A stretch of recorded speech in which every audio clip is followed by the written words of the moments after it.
Olá, querido irmão, a graça e a paz do Senhor Jesus. Estamos hoje continuando nosso estudo de Apocalipse, essa maratona de estudo do livro, e espero que esteja sendo luz, revelação do Espírito e transformação na sua vida. Amém? Então, hoje nós chegamos à carta à igreja de Tiatira. E nós estamos no capítulo 2. Você vê que nós estamos hoje em nossa 13ª aula e estamos apenas no capítulo 2. Isso, por um lado, é maravilhoso, mas é preciso que você não tenha pressa e que você possa desfrutar de cada parte do livro. Como eu disse para você já anteriormente, o capítulo 1 é a primeira parte do livro e trata-se da revelação do Senhor, a visão que João tem do Senhor Jesus glorificado. Ele é arrebatado em espírito para ver o Senhor glorificado. Por isso, toda a revelação do Apocalipse tem como base o capítulo 1. Capítulos 2 e 3 são as cartas às 7 igrejas da Ásia, né? Então, é a carta à igreja de Éfeso, Esmirna, Pérgamo, Tiatira, Sardes, Filadélfia e Laodiceia. Nós já estudamos aqui, né, nos capítulos anteriores, nós estudamos as igrejas de Éfeso, Esmirna e Pérgamo. E nós explicamos para você que cada uma delas aponta profeticamente para um período da história da igreja. Éfeso, a primeira igreja, aponta para o primeiro século, para os cristãos do primeiro século. Esmirna é a igreja dos séculos 2 e 3. E Pérgamo é a igreja do século 4 e 5. Então, é fácil você entender. Essas 3 primeiras igrejas, historicamente, já passaram. Vamos estudar agora as igrejas, as 4 últimas, Tiatira, Sardes, Filadélfia e Laodiceia. Nós cremos que essas 4 igrejas estarão aqui na terra quando o Senhor Jesus voltar. Do começo até o fim, serão 7 igrejas, porque 7 é um número que representa a perfeição, algo que é completo. Portanto, representa a consumação do plano de redenção na história.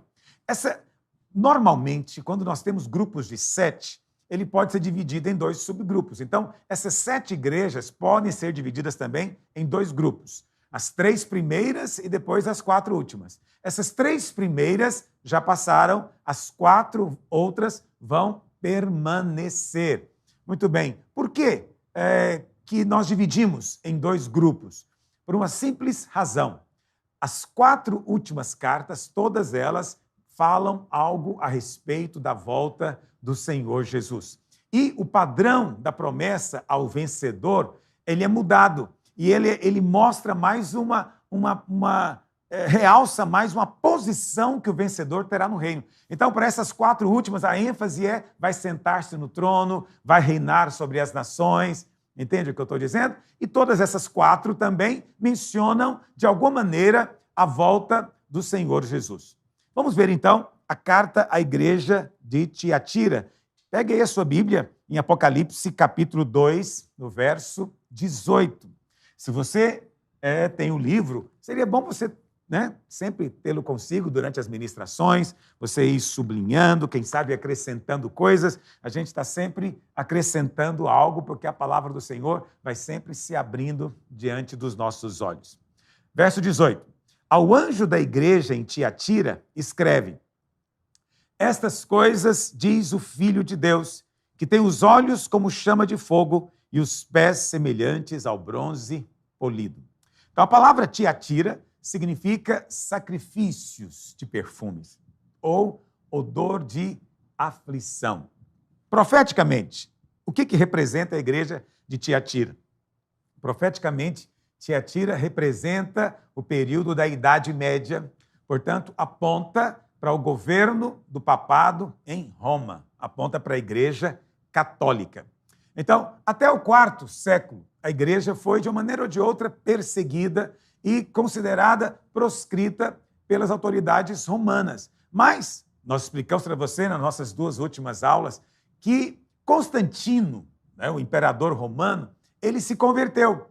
E esse fato mudou completamente a história da igreja. O cristianismo saiu da ilegalidade para se tornar a religião oficial do Império Romano. Então, as consequências dessa união da igreja com o Império, o Estado Romano, foram terríveis, nós já estudamos aqui. Né? Por um lado, aquela obra dos nicolaítas, né? Na igreja de Éfeso era apenas uma obra, na igreja de Pérgamo tornou-se uma doutrina, ou seja, a casta clerical foi estabelecida na igreja e as funções dos membros foram paralisadas ou extintas. Não é? Então, você viu também, eu expliquei para você que por causa também de Constantino, o imperador, o bispo de Roma ganhou preeminência, supremacia. E a igreja em Roma, então, ela ganhou hegemonia sobre as demais igrejas. E dessa forma, então, a igreja de Tiatira tornou-se a igreja católica romana. No verso 18, como eu disse para você, toda a carta segue o mesmo padrão. Tem uma revelação do Senhor, depois uma palavra à igreja e, no final, uma promessa para o vencedor. Aqui na revelação do Senhor diz, estas coisas diz o Filho de Deus. Por que o Senhor se apresenta como Filho de Deus? É para lembrar essa igreja que ele não é o filho de Maria. Pastor, como assim? Ele não é o filho de Maria? Então, Jesus veio em carne e Maria foi um instrumento de Deus. Mas Jesus, ele é pré-existente, ele é o Logos, ele é o Verbo de Deus, ele é eterno, porque ele é o próprio Deus. Ele não surgiu em Maria, ele é o Filho de Deus. E depois diz que tem os olhos como chama de fogo e os pés semelhantes ao bronze polido. Tanto o fogo quanto o bronze, na palavra de Deus, simbolizam juízo de Deus, tá bom? Simboliza que o Senhor vem para julgar, para avaliar. Então, o Senhor está aqui julgando e avaliando a igreja com seus olhos de fogo e os seus pés de bronze. Os olhos de fogo significa que o Senhor perscruta todas as coisas, ele percebe tudo no íntimo, aquilo que está escondido. A mensagem é a igreja. Vamos lá, verso 19. Primeira coisa que o Senhor diz, conheço as tuas obras, o teu amor, a tua fé, o teu serviço, tua perseverança. E preste atenção, as tuas últimas obras mais numerosas do que as primeiras. Então veja que o Senhor diz para a igreja de Tiatira, eu conheço as tuas obras. Então, existe algo de bom dentro da igreja católica. E com certeza tem pessoas salvas dentro da igreja católica. Eu sei que isso para alguns evangélicos, não é? Soa quase como uma heresia. Como é possível isso? Mas é igreja, entende? Eu sei que você pode se surpreender, mas aqui está dizendo que mesmo dentro da igreja católica existem pessoas que estão perseverando. E fala ainda que as últimas obras dessa igreja vão ser mais numerosas, muito mais numerosas do que as primeiras. Então, a tendência da mentalidade evangélica é sempre achar que o catolicismo é completamente maligno. Mas isso, na verdade, é um grande exagero. O catolicismo é cristianismo. Okay? É possível, claro, se você avalia a Igreja Católica, você pode dizer que ela é degradada, né, que ela tem se prostituído no decorrer dos séculos e muitos têm se apostatado da fé apostólica, mas ainda continua sendo igreja. E, como tal, tem algo de bom dentro dela. E uma das coisas é essa, suas últimas obras serão mais numerosas do que as primeiras. Então, é um equívoco pensar que a Igreja Católica não tem obras e que os católicos não creem em Deus, ok? Os católicos creem em Deus, sim. Então, tenha muito cuidado quando você for lidar com o católico ou com o catolicismo. A tendência de alguns é simplesmente cair malhando, ter aquela atitude tola, né, de desprezar e dizer que todo católico está longe de Deus. Isso não é realmente verdade. Okay? Nós não vamos testemunhar do Senhor de maneira verdadeira e correta, agindo dessa maneira. Existem pessoas dentro da Igreja Católica que invocam o nome do Senhor, que creem na obra da cruz, que creem que o Senhor Jesus veio em carne, viveu sem pecado, que creem que Ele morreu pelo nosso pecado, ressuscitou ao terceiro dia. Então, quem crê nessas coisas é cristão. Ninguém pode clamar o Senhor Jesus se não for pelo Espírito, diz a palavra de Deus. Agora, é óbvio que tem muito menos católicos do que a gente imagina. A maior parte dos que se dizem católicos são, na verdade, nominais. Né? Eu acredito, eu li um artigo uma certa vez, né, de que a CNBB admite que a porcentagem de brasileiros que realmente sejam católicos, daqueles praticantes envolvidos com a igreja, é em torno de 9 a 10%. Eu acho essa proporção provavelmente a mais realista e verdadeira. Porque o normal é você ouvir gente dizendo, eu sou católico, mas sou católico não praticante. Essa é uma expressão tão estúpida que não vale a pena nem a gente discutir. É como aquele cara que diz, eu sou honesto não praticante, né? Eu sou fiel à minha esposa não praticante. Então, se você não pratica, é porque você não é, tá certo? Então, o católico verdadeiro é aquele que acredita no ensino da igreja, que segue a direção que a liderança, o Papa, os bispos dão. Mas, se você for observar, essas lideranças são solenemente ignoradas. Você sabe, a Igreja Católica é contra o uso de métodos contraceptivos. Algum católico preocupa com isso? Muito poucos. A Igreja Católica ensina que o sexo não pode ser feito de forma recreativa, somente para reprodução, para ter filhos. Algum católico leva isso a sério? Provavelmente não. Né? Existem católicos que são abortistas, defendem o aborto, quando a igreja é frontalmente contra. A igreja é frontalmente contra o divórcio. Mas o católico liga para isso? Provavelmente não. Ok? Então, não podemos dizer que essas pessoas realmente são católicas. Existe no Brasil um fenômeno chamado sincretismo. O que é isso? É a mistura da religião. E no catolicismo isso é particularmente verdadeiro. Há muito sincretismo no catolicismo. E as pessoas não veem nenhum problema em ir na missa no domingo, mas na sexta-feira elas vão num despacho em algum centro do candomblé. Acham isso normal. E existe até uma correlação entre os santos, né, de uma religião e outra. Eu não vou aqui entrar em detalhes com você. Isso é sincretismo, isso é uma mistura. Essas coisas todas evidenciam claramente que essas pessoas não são, de fato, católicas. E mostram também um pouco da natureza do catolicismo. O catolicismo, no decorrer dos séculos, tem se prostituído, de fato, porque tem se misturado com as doutrinas, com o paganismo, onde quer que tem chegado.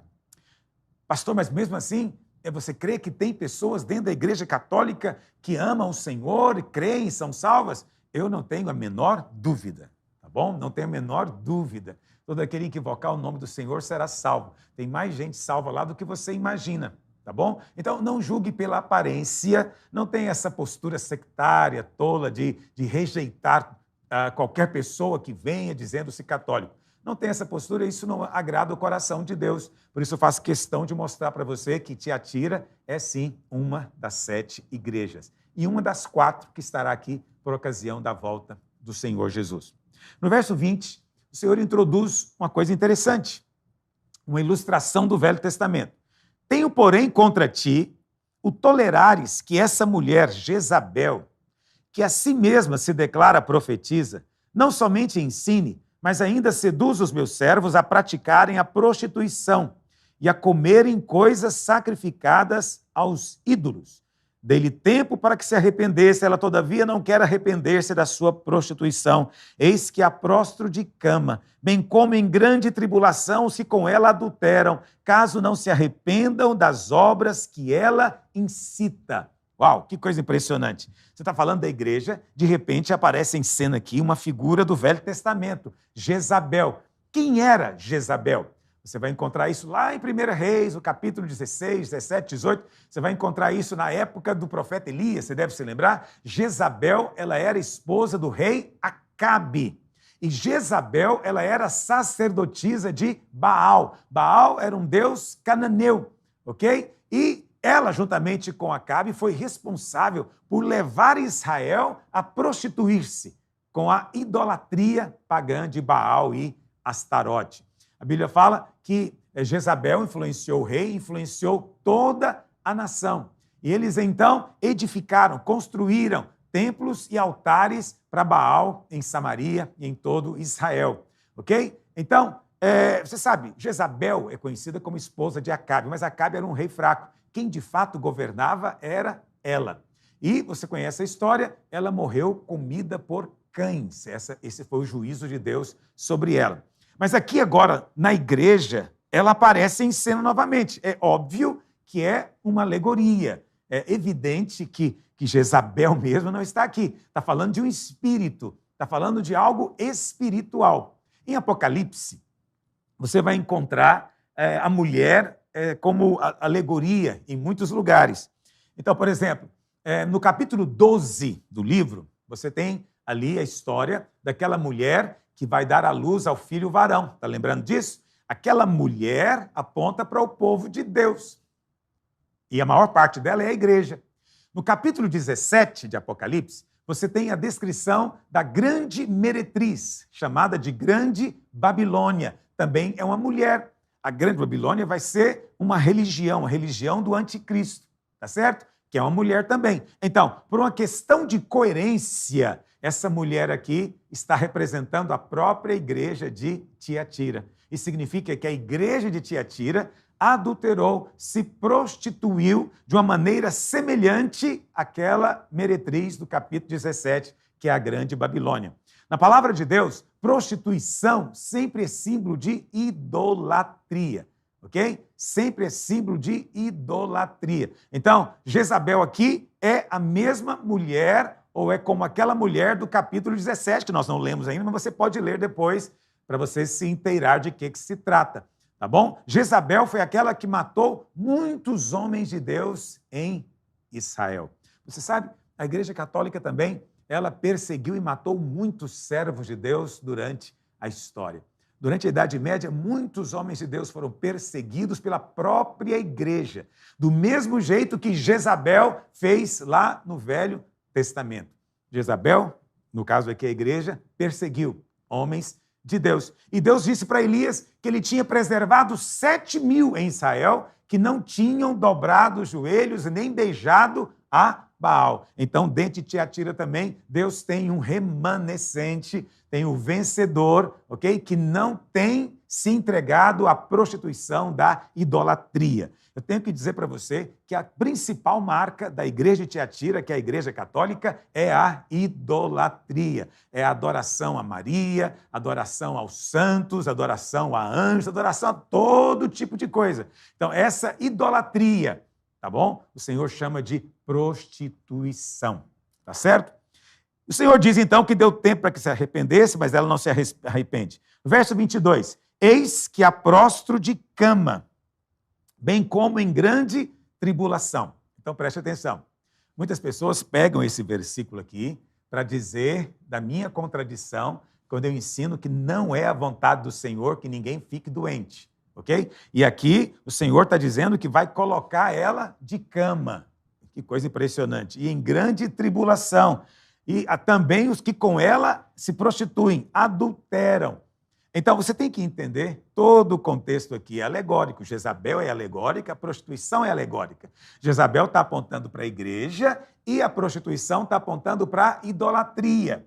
Então, sempre que tem gente dentro da igreja que quer se passar como crente, nascido de novo, mas não é, essas pessoas sofrem juízo severo de Deus. Você deve lembrar da história de Ananias e Safira, né? Eles morreram porque mentiram para o Espírito Santo. Mas eles não eram da igreja, então para eles o juízo foi severo. Lá em 1 Coríntios capítulo 5, Paulo fala de um sujeito que estava mantendo sexo com a madrasta. Paulo então entrega ele para Satanás. Paulo não sabe se ele é crente ou não, né? Mas o juízo é muito severo, porque parece que não, porque Paulo diz que nem entre os ímpios existia algo parecido com aquilo. Então a mesma coisa acontece aqui. Aqui não está falando realmente para o crente. Aqui está falando para Jezabel. Então, entenda sempre as coisas no contexto, tá bom? Não é da vontade de Deus. O Senhor Jesus, quando andou na terra, não mandou doença para ninguém. Pelo contrário, curou todos os enfermos que vieram a ele.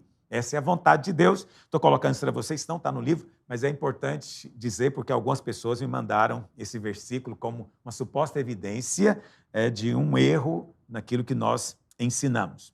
Depois diz mais, verso 24. Digo-vos, todavia, a vós outros, os demais de Tiatira, a tantos quantos não têm essa doutrina. Que doutrina? Que, como eles dizem, a doutrina das coisas profundas de Satanás. Outra carga não jogarei sobre vós. Veja, aqui o texto está falando a respeito das coisas profundas de Satanás. essas coisas profundas, essa expressão coisas profundas, né? Você depois pode olhar aí na sua Bíblia, se você tem acesso ao original, é bateia ou batos. E essa palavra é traduzida em outros locais como a palavra mistério. Mistério. Então, isso é uma coisa muito séria. Por quê? Porque a Igreja Católica é conhecida por esses mistérios. Esses mistérios. Esses mistérios são um tipo de fermento espiritual. Lá em Mateus, no capítulo 13, nós temos as parábolas do reino.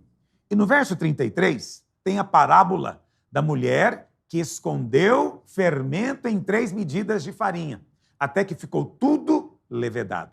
Aquela parábola, aquela mulher é Jezabel, é Tiatira. E quando ela coloca o fermento na massa, ela está colocando esse ensino, essa doutrina maligna, essa idolatria.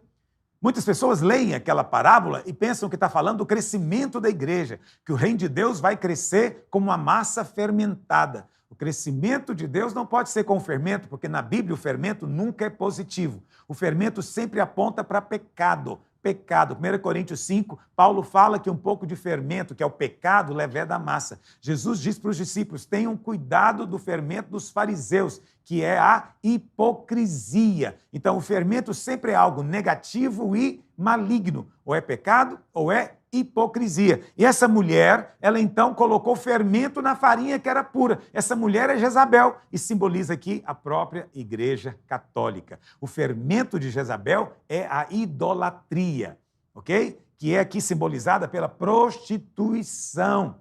Então, depois que colocou esse fermento, a massa cresceu muito. O que aconteceu lá na Idade Média, quando Constantino se tornou o imperador? A igreja cresceu muito. Mas aquele crescimento não foi real, foi fermento na massa. Foi um crescimento falso e impuro.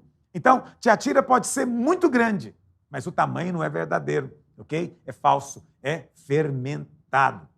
E a prostituição, que esse texto fala, e que o Senhor o tempo inteiro exorta, e por isso vai trazer juízo, né? Vai trazer disciplina séria sobre essa igreja, é a prostituição da idolatria. A Igreja Católica tem essa característica. Onde ela chega, ela se une aos ídolos que há naquele lugar. Eu disse para você que essa mistura é chamada de sincretismo religioso. No Brasil, isso é visível. Se você olhar Umbanda, Candomblé, tudo isso está misturado com coisas católicas.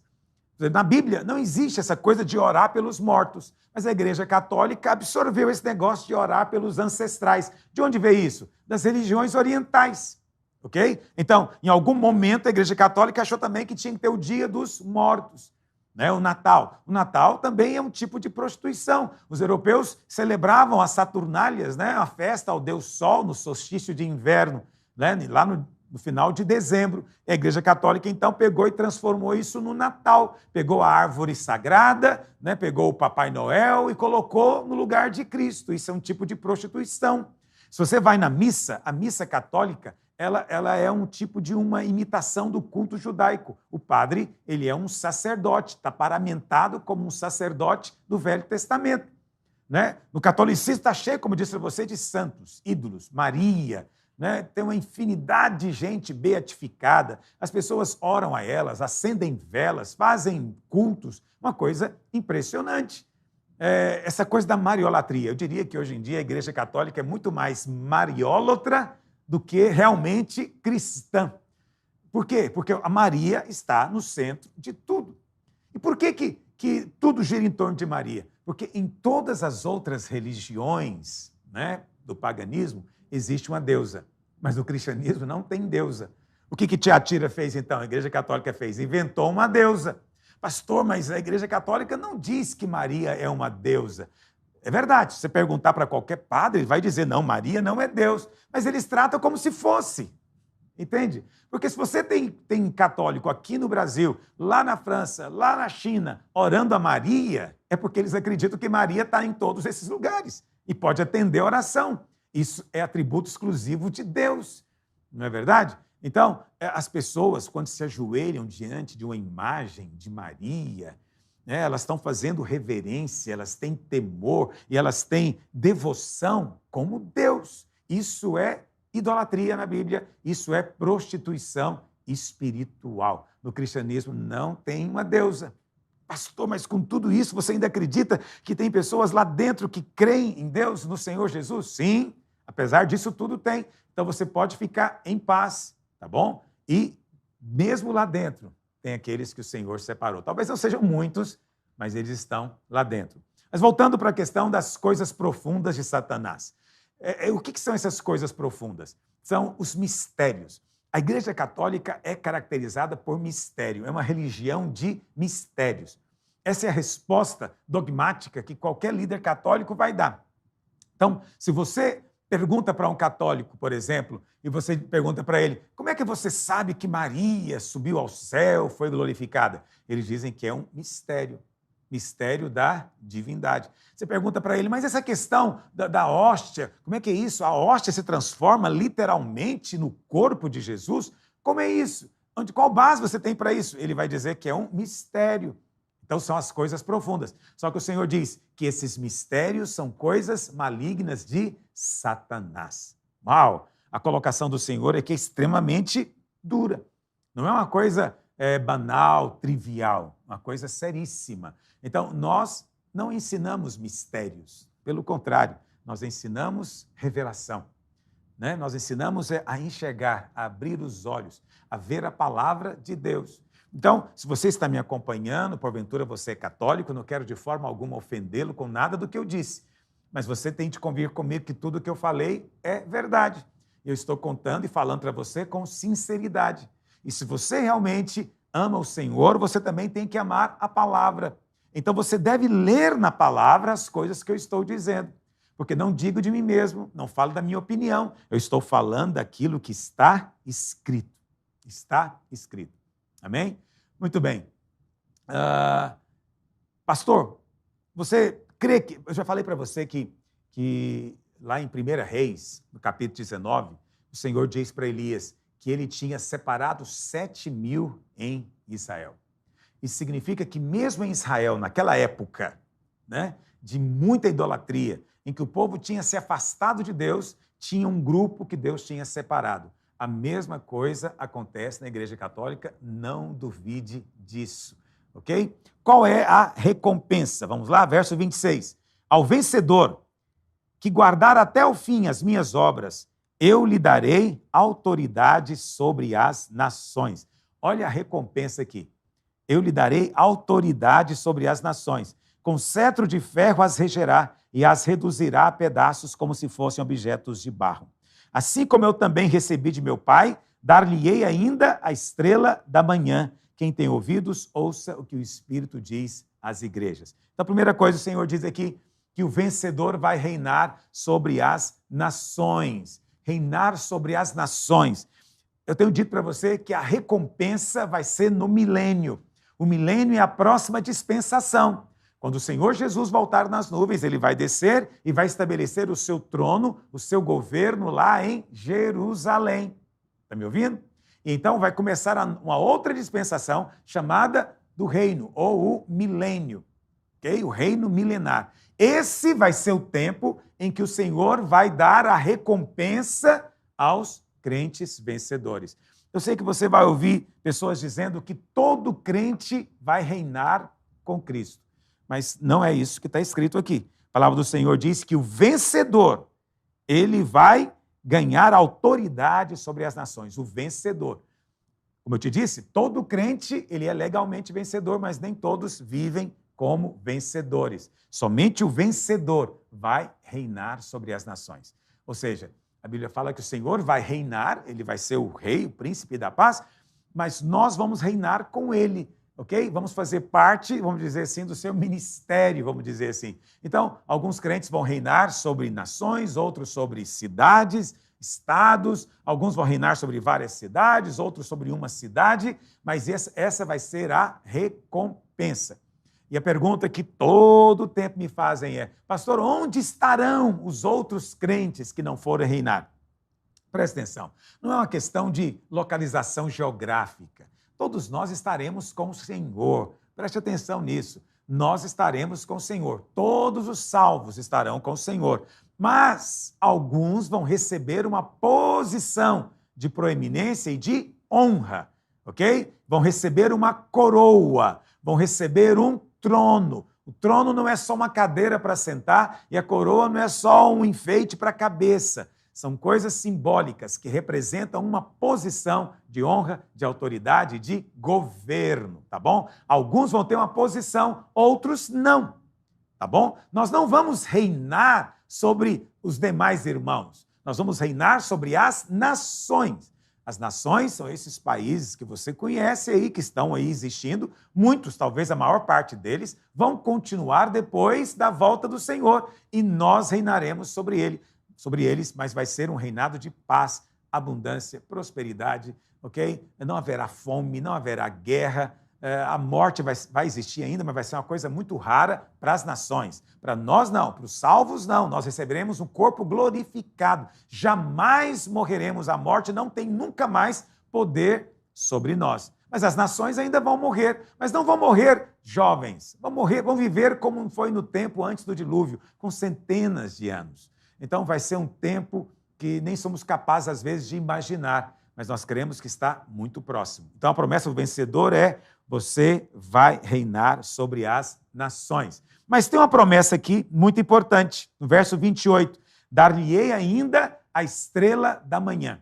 O que representa a estrela da manhã? Significa participar do arrebatamento. Lembra que nós estudamos aqui? A volta do Senhor tem dois momentos. Dois momentos. É um único evento com dois momentos. Primeiro, o Senhor virá como a estrela da manhã, ok?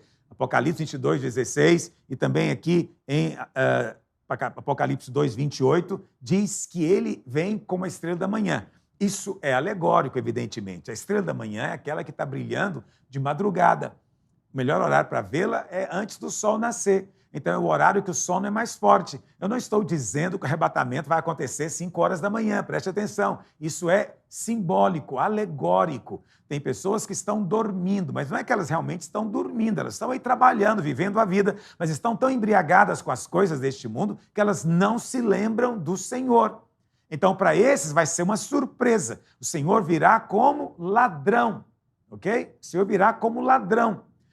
Agora, a volta do Senhor é descrita como sendo o sol da justiça. Ele virá como o sol da justiça.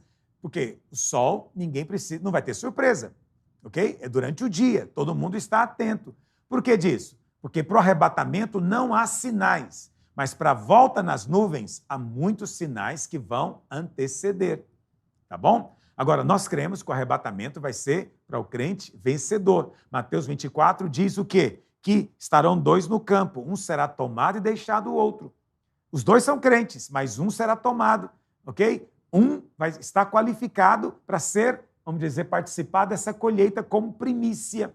Mas não significa que o que ficou aqui se perdeu. Não, ele vai passar agora pela grande tribulação, mas ele vai depois se encontrar com o Senhor nos ares. Mateus 24 também diz que todo olho o verá. Ele virá como um relâmpago, não é? Nos ares, sobre as nuvens. Está entendendo? 2 aspectos da volta do Senhor. O arrebatamento, ele vem como ladrão, estrela da manhã. Na volta, ele virá como o sol da justiça e todo olho o verá. Amém? Tudo isso está aqui claro no texto que nós estamos lendo. A volta do Senhor, de uma maneira ou de outra, é mencionada nessas 4 últimas igrejas. Isso significa que essas 4 últimas igrejas estarão aqui presentes por ocasião do arrebatamento e da volta do Senhor. Todas elas têm vencedores, tá bom? Tem vencedores. E esses vencedores serão tomados naquele dia. Amém? Que o Senhor possa continuar abrindo os seus olhos nesses dias. Espero que hoje muitas dúvidas tenham sido tiradas da sua mente e possivelmente que outras também foram acrescentadas, você aprendeu coisas novas. Amém? Medita no material que agora você tem nas suas mãos. Se não tem ainda, compre o livro, já está disponível na Amazon, ou você pode também fazer o pedido, nós entregamos na sua casa. Amém? Deus abençoe você e até a nossa próxima live.